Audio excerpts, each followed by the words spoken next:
I pozdrav YouTubera, pa što je moj tutorial? U ovom tutorialu ništa nećemo posebno raditi, samo ćemo pričati o mojim subscriberima. Ja sam dobio prilike,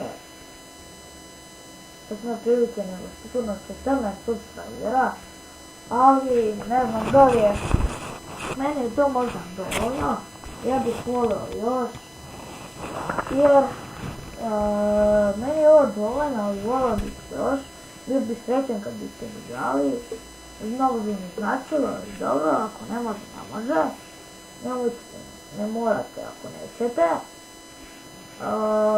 Ja imam 14 subscribera i eto, želio bih da se zahvalim ovim ljudima što su me subscribovali, hvala još jednom.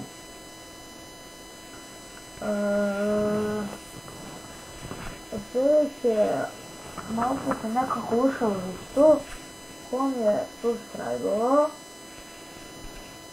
Ne znam da li to može, ali piše neki Marko Manjelević, zahvaljujemo se.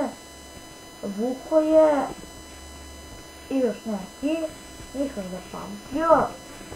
I eto, hvala njima. Još neki ostali su me subscribovali. Hvala i vama, kažete prijatelji da me subscribe-uju i pratite me na mom kanalu. Sad sam razmišljao da napravim reklamu, već sam je pravio, ali ne znam kako da ju ubacim. Evo, to je kao Amsterdam Games, srpska tehnologija Andra, kao Andra, moj nadimak.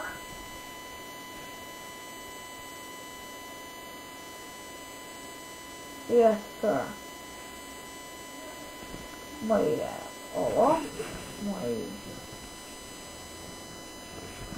moja reklama, to planom da ubacim moj klip sljedeći i od sljedećeg ću imati reklame. Dobro ljudi, hvala vam još jednom za ovih subscriberima, mogu se zahvaljujem, ali dobro, nema veze. Hvala vam, vidimo se u sljedećem tutorialu i čao.